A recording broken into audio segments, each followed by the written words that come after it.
그래서 저는 여전히 돈을 아끼면서 살고 있습니다. 그래서 저는 여전히 저희는 엘리베이터도 없는 사무실을 쓰고 있습니다. 성장할 수 있다면 사무실 복지, 처음에는 그 어떤 것도 저는 유의미하게 중요하지 않다고 생각합니다. 사무실 복지 때문에 여러분들을 떠날 임직원이라면, 여러분들을 선택하지 않을 임직원이라면 얼마나 많은 이유로 우리를 떠나가겠습니까? 그런 임직원들은 처음부터 들어오지 않는 것이 맞다라고 생각하고 있습니다.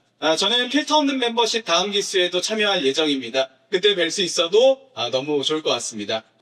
저는 사실 오늘 어떻게 전개해야 될까 생각을 좀 했었는데, 이승환 대표님께서 앞에 말씀해 주신 내용을 보니까 저는 거기에 일부 내용에 포함되는 사람 같습니다. 저는 사실은 돈에 좀 미친 사람이고요.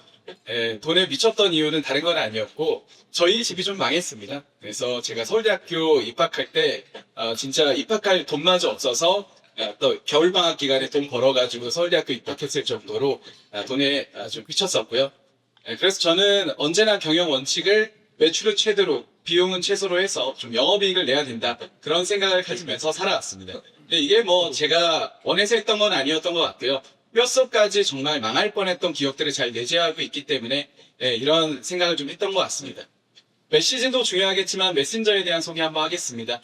저는 2008년도에 서울대학교 사회과학대학 입학했고요. 2학년 때 사회학과 선택했습니다. 학교를 좀 오래 다녔습니다. 2013년도 2월 9일에 군제대를 했는데 서울대학교 복학할 돈이 없더라고요. 그래서 스트라이프스라고 하는 온라인 맞춤 셔츠 서비스 창업 멤버이자 영업 마케팅 총괄을 맡게 되었었고요. 그러다가 저는 사실은 집안에 좀 큰 빚이 있었어가지고 그걸 내가 빨리 갚으려면 스트라이프스로는 안 되겠다 싶어서 아토스터디라는 회사를 직접 창업을 하게 됩니다. 프리미엄 독서실 브랜드 그린램프 라이브러리 운영사인 아토스터디를 제가 2014년도 9월에 창업을 해서요. 2017년도 5월 호스피 상장그룹사인 IS 동서그룹의 회사를 매각한 바가 있습니다. 이후에 제가 회사를 다시 사오게 되었고요. 유니슨 캐피탈이라는 공차를 성공적으로 엑셋한 사모펀드로부터 토즈 스터디 센터를 인수하면서 전국에 약 400개 정도의 독서실을 운영해본 경험이 있고요. 이 회사는 이후에는 한 140억 정도 투자받았고, 저는 현재 덜식이라는 종합숙박 솔루션 기업의 창업자이자 대표이사로서 회사 경영해 나가고 있습니다. 저의 근데 본질적인 직업은 유튜버고요. 저희 자회사에서 교육 사업을 하고 있는데, 그 교육 사업을 좀 같이 키우고 싶어서 신현욱의 경영백서라는 채널을 최근에 좀 런칭하게 되었습니다. 많은 구독 부탁드리고요.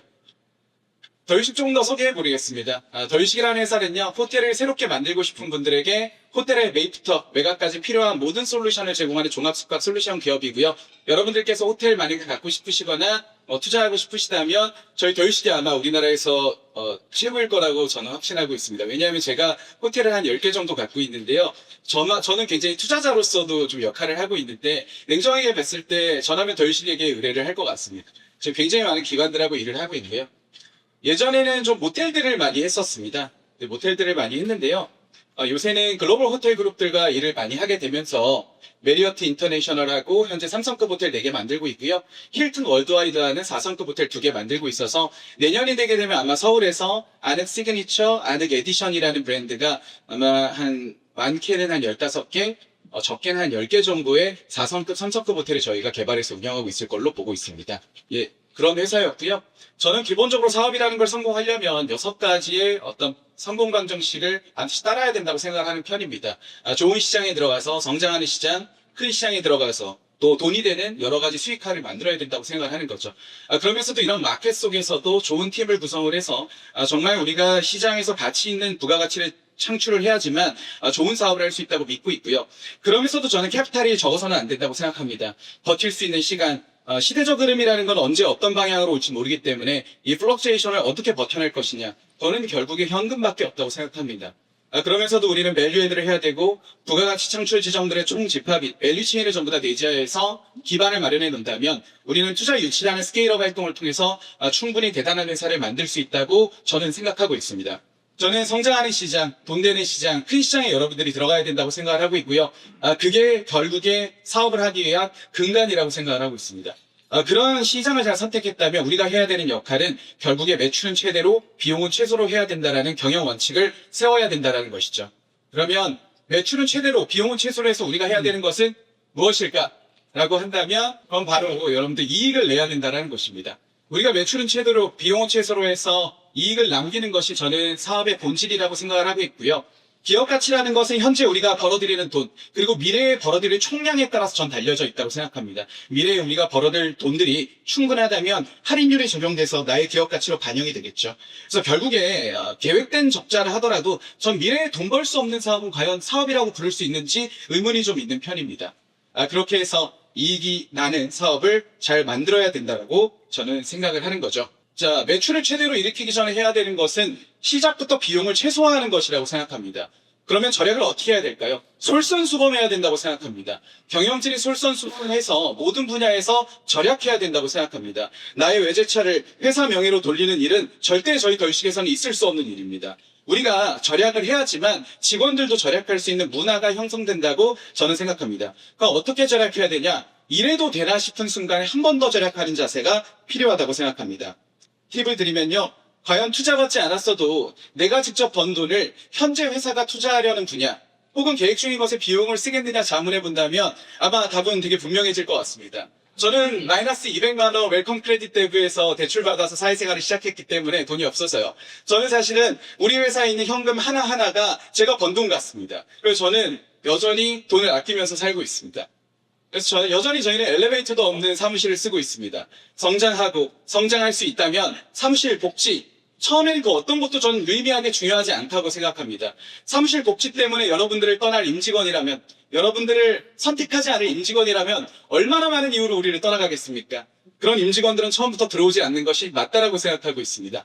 자, 이런 사전 작업 이후에는 하고 싶은 일이 있어도 저는 하지 말고 우리 경영자가 해야 될 일들은 경영진이 반드시 해야 되는 일, 바로 돈 버는 일을 해야 된다고 생각합니다. 돈 되는 일을 해야 된다고 생각합니다. 그래서 돈을 벌어야 된다고 생각을 하는 거죠. 돈 버는 일을 선택했다면 경영진이 해야 될 일은 무엇일까요? 영업을 해야 됩니다. 남들을 시키는 것이 아니라, 영업 본부장을 시키는 것이 아니라, 팀장을 시키는 것이 아니라 영업을 직접 해야 된다고 생각합니다. 이를 통해서 매출액을 키워야 된다고 생각하는 거죠. 자, 매출이 이익으로 연결이 돼야 됩니다. 이익으로 연결되려면 어떤 걸 해야 될까요? 결국에 저는요, 이익은 원가에 달려있다고 생각합니다. 이익은 매입에 달려있습니다. 이게 무슨 말이냐 하면요, 우리가 매출이라는 것은 사실은 우리가 미리 비용을 쓰고 투자를 해놓은 어떤 원가에서 부가가치를 탄생시켜 만들어내는 미래의 가능성에 가깝습니다. 그런데 매입과 원가는 현재의 사실입니다. 내가 프라이싱을 얼마나 고객들한테 전가할 수 있을지는 아무도 모르는 일이라는 것이죠. 그렇기 때문에 저는 이익은 언제나 매입, 원가에 달려있다고 생각합니다. 얼마나 원가를 통제하느냐, 얼마나 내가 부가가치를 창출하기 전에 얼마나 많은 비용을 최적으로 절감해내느냐, 거기에 따라 저는 이익이 결정된다고 생각하고 있습니다.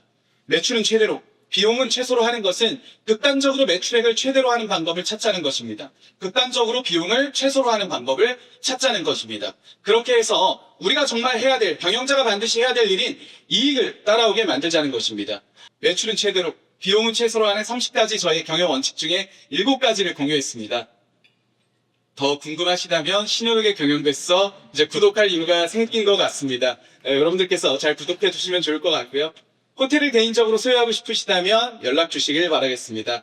함께 사업하고 싶으시다면 연락 주시고요. M&A 채용 다 열려 있습니다. 저는 필터 없는 멤버십 다음 기수에도 참여할 예정입니다. 그때 뵐 수 있어도 너무 좋을 것 같습니다. 감사합니다.